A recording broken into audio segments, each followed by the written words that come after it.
আজকে আমি এটাও দেখেছি যে এই দেশের বিচার ব্যবস্থা প্যারালাল একটা বিচার ব্যবস্থা চালাতেন এই সিরাজ ডাক্তার, এবং এমনই অভিযোগ করছেন এই গ্রামের বাসিন্দা নির্মল দাস। তার বক্তব্য, সালিশি সভায় নিয়ে গিয়ে জোর করে তাকে জরিমানা করা, তাকে মারধর করা এবং মারধর করার পর আহত অবস্থায় শাহজাহান শেখের কাছে নিয়ে গিয়ে বিচার চাওয়া। এই পুরো বিচার ব্যবস্থাই যেন ছিল এই সিরাজ এবং শাহজাহানের অধীনে। কি বলছেন নির্মল বাবু একবার শুনে নিন। সিরাজের সালিশি সভা, তার পার্টি অফিস তথা দোকান, সেখানেই বস্তুত সালিশি সভা। সেই সালিশি সভা থেকে বাদ যেতেন না বৃদ্ধরাও। সেই বৃদ্ধকে টেনে নিয়ে যাওয়া হতো, জরিমানা তো করাই হতো, সঙ্গে মারধর করার পর মারধর করে শাহজাহানের কাছে আহত অবস্থায় নিয়ে গিয়ে বলা হতো বিচার করুন। এমনই হচ্ছে অভিযোগ। সিরাজবাবু যে চেয়ারে বসে, সেই চেয়ারে সিরাজবাবু বসে আছে।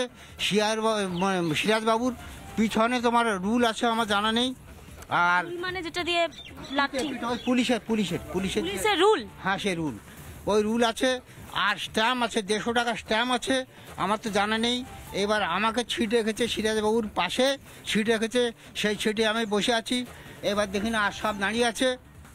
এবার আমাকে প্রশ্ন করছে সিরাজবাবু যে তোমার বেইকে মারা হলো কেন? তা আমি বলছি দেখুন, আমি মেয়ে দিয়েছি, এই বেই মানে মেয়ে তোমার হচ্ছে মেয়ে তোমার ছেলের সঙ্গে, আমার ছেলের সঙ্গে চলে, তা আমি চলবো কার সঙ্গে? আমি তো বেইয়ের সঙ্গে চলবো। কিন্তু মেয়ের সমস্যা বা আপনার শ্বশুর বাড়ির সমস্যা যাই হোক, সেগুলোর জন্য পুলিশের কাছে কেন যাননি? পুলিশের কাছে গিয়েছিলাম, ওখানে পুলিশ বলছে যে এখানে কোনো হবে না, শাহজাহান বাবুর কাছে যা। সমস্যা হতো আপনি শাহজাহান বাবুর কাছে। শাহজাহান বাবু বলছে যে পরে আমি দেখবো, চেষ্টা করে দেখবো। শাহজাহান বাবু কোনো বিচার করেনি, অথচ কিন্তু এখানে আমাকে সেই রুল দিয়ে মারধর করলো। মারধরটা করলো সিরাজ মেরেছে, ওরা ভিতরে ছিল, এবার মারধর করেছে। ওদেরই লোকজন মারধর করেছে। মারধর করে এবার আঙুল যখন হয়ে গেল, স্ট্যাম্পে আমার কাছে লিখে নিল 1 লাখ টাকা আমার কাছে লিখে নিল। আমি 1 লাখ টাকা আমি কোত্থেকে দেবো?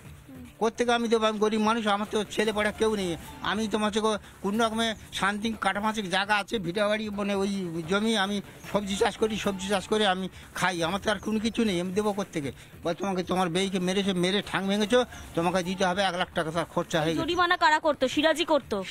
সিরাজ আর অর্ধেক যত গুন্ডা বাহিনী সব ওর ভিতরে করে। এবার আমার কাছ থেকে মারধর করে আমার কাছে লিখে নিল। আমি হাসপাতালেই আমাকে নিয়ে যায়। আগে শাহজাহান বাবুর কাছে যেতে হবে। হাসপাতালে যাওয়ার আগেও শাহজাহানের কাছে যেতে হবে, দেখা করে তারপরে আমি হসপিটালে যাবো। যেতে বলছিল পুলিশের কাছে, তা পুলিশের কাছে আমি থানায় যাবো, আমাকে গার্ড দিচ্ছে, আমাকে ওদের যেতে দেবে না। কে আটকে দিয়েছিল আপনাকে? ওই সব আর সে নেতারা, সব গুন্ডা বাহিনী, সিরাজের গুন্ডা বাহিনী। কেন থানায় যেয়ে দেখো। আমরা যদি কোনো বিচার দিতে গেলাম, ওর পার্টির ছেলেরা আছে, ও পিছন দিক থেকে বলতো আমাকে 10,000 দিয়ে দিবি, বিচার চেপে যাবে। ও বলবে আমাকে 5,000 দিবি, বিচার চেপে যাবে। এইভাবে টোটালি ওরা যেভাবে বিচার করতো, মানুষ সবার থেকেই পয়সা নিত, কম বেশি পয়সা ওরা চেয়ে নিত। এখানে আর কোনো থানা কাজ করতো? এখানে কোনো থানা কাজ করতো। পুলিশের কাছে গেলে পুলিশ বলতো ভাইয়ের কাছে যাও, ভাইয়ের কাছে গেলে বলছে ভাইটাকে শাহজাহান শেখ, ভাই সিরাজ শেখ এখানে আছে। বেড়মুজুর নতুন বাজারে একটা ডাক্তারের চেম্বার আছে, চেম্বারটাকে এখন বড় করে এটাই আমাদের থানা হয়ে গেছে। আর সব যদি অন্য কিছু হতো, আমাদেরকে ডেকে নিয়ে ছাদের উপরে মারা হতো। যদি উপরে একটা পোস্ট করা আছে, পোস্টে বেঁধে মারা হতো। কোন ছাদের উপরে? এই সামনে ডাক্তারের যে দোকান আছে, ওর উপরে ছাদ আছে, বাইরের থেকে সিঁড়ি করা আছে। ওই উপরে তুলে পুরো গ্রামের ছেলেকে তুলে লিখে সব মারতো ওইখানে। হ্যাঁ, ওটা ওর উপরে পোস্ট করা আছে, প্লেয়ার তৈরি করা আছে। প্লেয়ারে বেঁধে এইভাবে মারতো, এইভাবে বেঁধে হাত পা দুটোই বেঁধে দিত, দিয়ে যেভাবে পারতো সেভাবে মারতো। যত সময় না অজ্ঞান হয়ে ও মোটামুটি নিচে পড়ে যাবে, তত সময় কোনো ছাড়তো না। তারা অনেকে বলছেন যে দীর্ঘদিন ধরে এরকম অত্যাচার চলেছে, দীর্ঘদিন ধরে এরকম সালিশি সভার নামে কখনো পিলারে বেঁধে মারধর করা, কখনো পুরুষদের নারীদের উপর অত্যাচার করা। অবশেষে আজকে তারা মুখ খুলেছেন। ক্যামেরা মিরাজ আলীর সঙ্গে পিঙ্কি অধিকারী, রিপাবলিক বাংলা। একেবারে সালিশি সভায় ছাদের উপরে নিয়ে গিয়ে পিলারে বেঁধে রেখে মারধর, জরিমানা দিতেই হবে, না দিলে জমি জমা তো রয়েছেই, সেগুলো দখল যাবে। স্বাভাবিকভাবে এগুলো যেন একটা মুক্ত মঞ্চ হয়ে উঠেছিল সিরাজ এবং এই শাহজাহানের।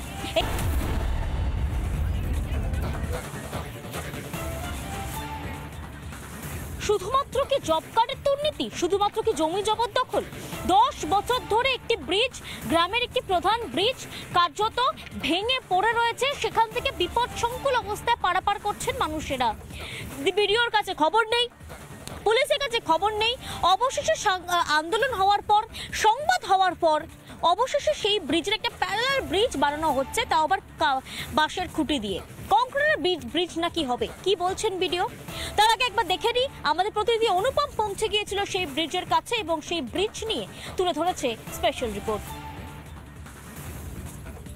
এই বেরমজুর বটতলা এবং ঝুপকালির সংযোগস্থলের এই ব্রিজ 2009 সালে এটা পাকা ব্রিজ ছিল, কিন্তু আয়লা হওয়ার পর এই ব্রিজ ভেঙে যায়। তারপর 2011 সালে 4.5 লক্ষ টাকারও বেশি এই ব্রিজের জন্য স্যাংশন করা হয়, কিন্তু সেই টাকা উধাও হয়ে যায়। এখানেও শাসক দলের নেতাদের বিরুদ্ধে অভিযোগ যে এই টাকা তারা আত্মসাৎ করেছে। ব্রিজের এমন অবস্থা যে এখান থেকে হেঁটে পারাপার করা যায় না, একেবারে ভাঙা পোল, কিছু শালকাঠ দিয়ে এটা বাধাই করা হয়েছে। কিন্তু স্থানীয়দের যেটা অভিযোগ যে এই পোলটা স্যাংশনের জন্য টাকা এসেছিল, কিন্তু সেই টাকাও কার্যত আত্মসাৎ করেছে শাসক দলের নেতারা। ব্রিজের অবস্থা দেখো, কোনো রকমে পার হচ্ছি। আমার পেছনের অংশটা বলবো হচ্ছে বটতলা বেরমজুর, আর আমি এই মুহূর্তে পার হয়ে যেখানে যাচ্ছি এটা ঝুপখালি। অত্যন্ত খারাপ ব্রিজ। এই ব্রিজ অবশেষে বিডিও গতকাল জানিয়েছেন যে আপাততভাবে এই ব্রিজে একটা মেরামত হবে, পাশে আর একটা সাঁকো তৈরি হচ্ছে। এখানে মানুষ যাতায়াতের রাস্তাঘাট ছিল। সিরাজউদ্দিন শেখ আসতো না? সিরাজউদ্দিন শেখের একটা এখানে অফিস ছিল, উনি এখানে বসে বসে ওনার সাকরেল দিয়ে পাঠিয়ে মানুষের উপরে অত্যাচার ছাড়া আর কিচ্ছু হতো না। এইসব বিষয় যদি আমরা সিরাজ ডাক্তারকে কথা বলি তো তাদের চর্চা করতো, আমরা তো কিছু বলতে পারি না। এখন এই সময় আমরা বলছি।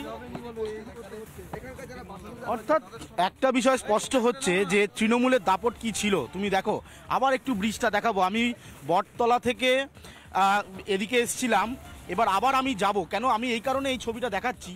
জীবনের ঝুঁকিটা কতটা হচ্ছে। মোহিতকে বলবো এদিকে আসতে। মোহিত, তোমাকে আমি দেখাচ্ছি, একটা সাধারণ মানুষ, তার পক্ষে এই ব্রিজটা, মোহিতকে বলবো এপারে দাঁড়াতে, আমি ওপারটা যাচ্ছি। তুমি দেখো এই যে ব্রিজ, এই ব্রিজ সাধারণ মানুষ কিভাবে দিনের পর দিন পারাপার করেছে।